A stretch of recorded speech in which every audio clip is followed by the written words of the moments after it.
J'ai une histoire à vous raconter. Une merveilleuse histoire. Attention, ce n'est pas de la fiction, c'est de la réalité.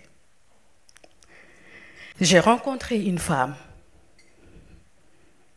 puis une autre femme, puis plein d'autres femmes. Des femmes de l'ombre que personne ne voit. Des nounous. Des femmes qui travaillent avec des enfants tous les jours, toute la journée. Un travail difficile,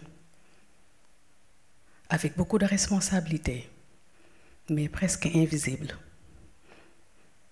Et quand vient le soir, et certains dimanches, elles font des maraudes, elles aident encore. Vous les croisez vous aussi à la poste, dans les cyber, à faire la queue pour envoyer encore de l'argent. Elles chargent des conteneurs, des vêtements, des jouets, des médicaments. Ce soir et aujourd'hui, et depuis quelques années dans ma vie, c'est sur ces femmes que je veux braquer la lumière. J'ai 47 ans. Parfois, ou souvent même, on me dit que je ne le fais pas. Ça me flatte énormément. Ça fait 30 ans que je vis en France. Ça fait 30 ans que je travaille en France. J'ai atterri chez ma tante. Elle avait monté le premier salon de coiffure afro à Paris.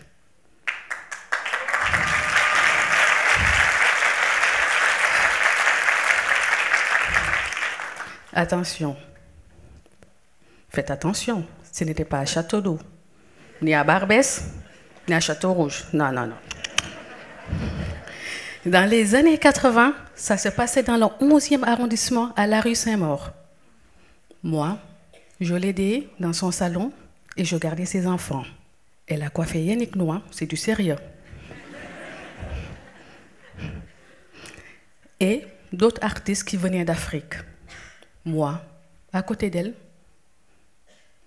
j'étais toute petite. Je ne me voyais pas du tout faire la même chose qu'elle. Ah non, du tout. Elle était inspirante. Elle est quasiment la première femme entrepreneur africaine en France. C'était une lionne. Je voulais faire mes études. J'ai eu un CAP vente. Et très vite, j'ai eu des enfants. Et j'ai commencé à travailler très tôt. Mais le travail que je faisais ne me permettait pas d'avoir du temps pour passer avec mes enfants et leur donner une éducation correcte. Alors, ça ne me convenait pas du tout. J'ai commencé à chercher des petits boulots qui pouvaient me permettre de rester avec mes enfants, de profiter de mes enfants, de leur donner une bonne éducation et surtout d'être avec d'autres enfants. J'avais ce besoin d'aller vers d'autres enfants pour leur donner autant que je donnais à mes enfants. Très vite, j'ai compris que j'avais besoin de 2 ingrédients dans ma vie pour être heureuse. C'est facile. La cuisine et les enfants. Pour une féministe.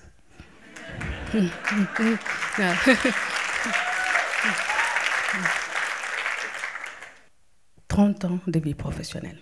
La restauration, le ménage, les cantines scolaires, l'entrepreneuriat, les banques, les prêts, les food trucks, les marchés, les clients, la fatigue, la solitude, le découragement, la fierté et le succès. Des trapézistes, oui, des trapézistes, des clowns, du spectacle, oui.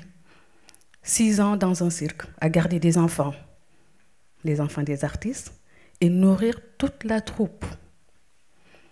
À l'époque, je ne me rendais pas du tout compte de la responsabilité que j'avais. J'étais dans une ambiance féerique, inoubliable. Tout ce que je me rappelle et tout ce que je sais, c'est que là-bas, je ne me fatiguais jamais. Alors, j'en conclus quoi? Que dans la vie, on peut travailler et s'épanouir quand on nous donne les moyens. 10 ans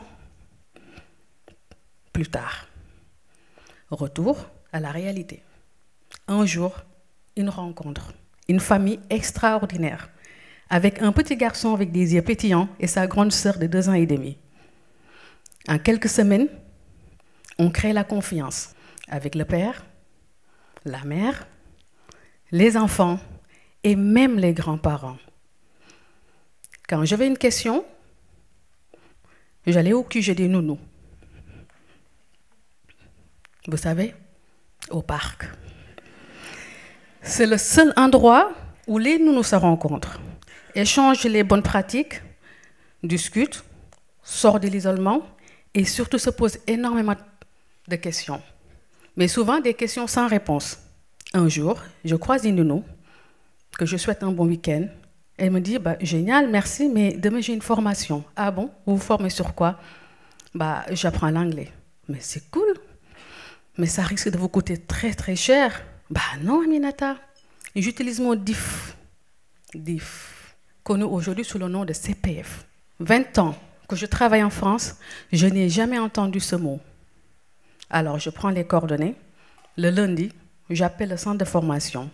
Et là, je passe ma VAE, la validation des acquis d'expérience. Et là, je redécouvre mon métier. Je suis choquée de me rendre compte que j'avais des outils pédagogiques, que nous avons des outils pédagogiques à nos portées qu'on pouvait utiliser pour mieux répondre aux besoins de l'enfant et l'attente des parents et de nous professionnaliser.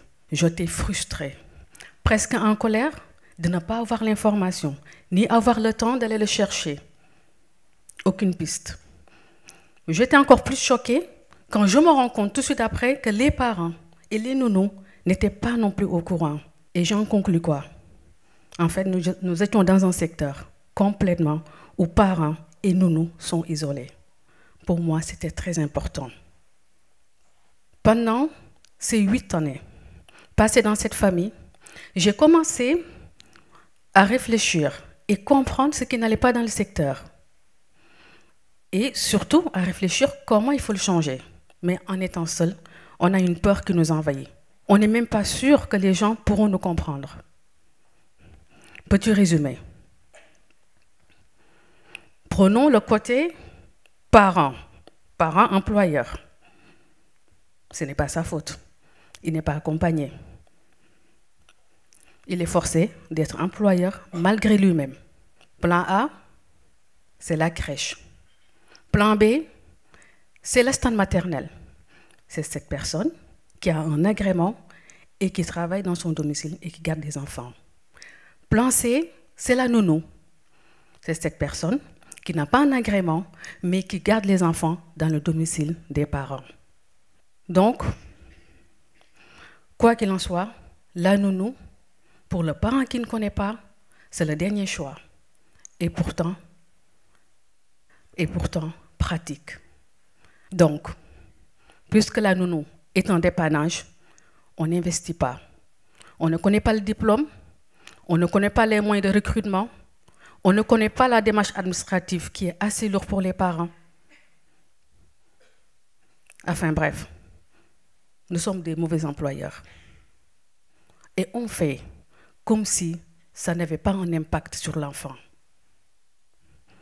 Maintenant, on va regarder côté nounou. Pas de diplôme reconnu, pas de valorisation.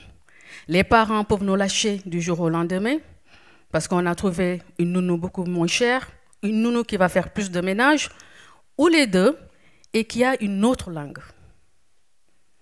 Et l'école arrive très très vite. Et d'ailleurs, c'est pour ça que souvent, les nounous sont dans la précarité. Comment on peut vraiment proposer un projet pédagogique à des parents s'ils n'attendent que la crèche et l'école? Alors, en 2016, j'ai décidé de démissionner pour me consacrer à trouver une solution pour les nounous, pour les parents et pour les enfants. Et surtout de mettre au cœur du sujet l'enfant, son éveil, son épanouissement et sa sécurité. En 2017, je crée l'association Gribouillis, la première association des gardes d'enfants Île-de-France. Je vais partager avec vous, pendant nos études de marché, pendant qu'on faisait les études de marché par rapport à ce qu'on pouvait mettre en place pour accompagner les parents et les nounous et aider les enfants à mieux s'épanouir, On avait une question, c'est les parents, êtes-vous satisfait de votre nounou? Les 80% ont répondu la même chose. Oui, très très satisfaite, avec un sourire. On sentait qu'il y avait une sincérité. En quoi votre nounou est professionnelle? Elle est professionnelle parce que les enfants l'aiment beaucoup. Elle va au parc, elle change bien les couches, elle lui fait à manger, elle est souriante. Elle me fait découvrir son pays, des cuisines. Parfois, ma vaisselle est débarrassée. Parfois, un coup d'aspirateur s'est passé. En fait, il y avait un vrai soutien à la maison. Et là, j'en déduis que moi aussi, je pensais que c'était ça, être professionnel, avant de passer ma vie à eux. Pour tous les parents, toutes les nounous sont gentilles. Et pourtant, tous les parents changent tout le temps de nounou. Des enfants, des bébés peuvent avoir jusqu'à 7 nounous avant d'aller à la maternelle. Aujourd'hui, notre association accompagne les nounous à se professionnaliser, aide les parents à mettre un projet pédagogique dans leur maison. Et aujourd'hui, je suis accompagnée avec 35 ambassadrices. Certaines sont dans la salle. Tous les samedis, de leur temps libre, on met en place des partages de bonnes pratiques. Et ces mêmes partages de bonnes pratiques, on les partage avec les parents, avec les institutions, avec toutes les parties prenantes. Toujours pour mettre l'enfant au cœur du sujet. Et dans cette mixité à la Benetton, nous sommes des Françaises, nous sommes des Maghrébines, nous sommes des Indiennes, nous sommes des Philippines. La seule chose qui nous réunit tous les samedis, depuis 2 ans, c'est l'éveil de l'enfant et sa sécurité et son épanouissement. Ce qu'elles font, ces femmes, va au-delà et plus grande que la charge d'un conteneur de Western Union. Un jour, je rencontre un homme d'affaires, un businessman, au début, quelques mois après la création de Gribouillis. Un homme sympa, très gentil, très accueillant, très professionnel. Il nous écoute, il voit ce qu'on est en train de mettre en place, il nous dit « Waouh !» Attention, c'est un homme qui est rodé dans les micro-crèches, qui travaille avec plein d'entreprises.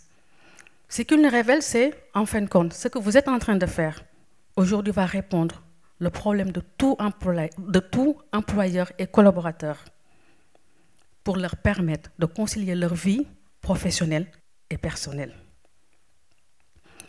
Ce que vous faites, ça fait des années que je pense à le mettre en place pour répondre à un vrai besoin aujourd'hui dans la société. Et je n'ai jamais réussi à trouver plus de 100 nounous dans une plateforme. À 6 mois, nous avons fédéré plus de 700 femmes. 200 nounous adhérés. Aujourd'hui, tous les samedis, elles sont là, tous les samedis, après leur formation, à suivre et partager nos bonnes pratiques. Alors, en fin de compte, il me dit, purée. C'est l'autre mot, hein, je ne veux pas le dire. Vous savez que votre communauté dit nounou. Vous savez que ça m'empêche de dormir. On le regarde, il était honnête. J'en conclus quoi? Si on empêche les requins de dormir, à 7 mois de la création des Gribouillis, ça veut dire que nous avons de l'avenir devant nous. Je vous remercie.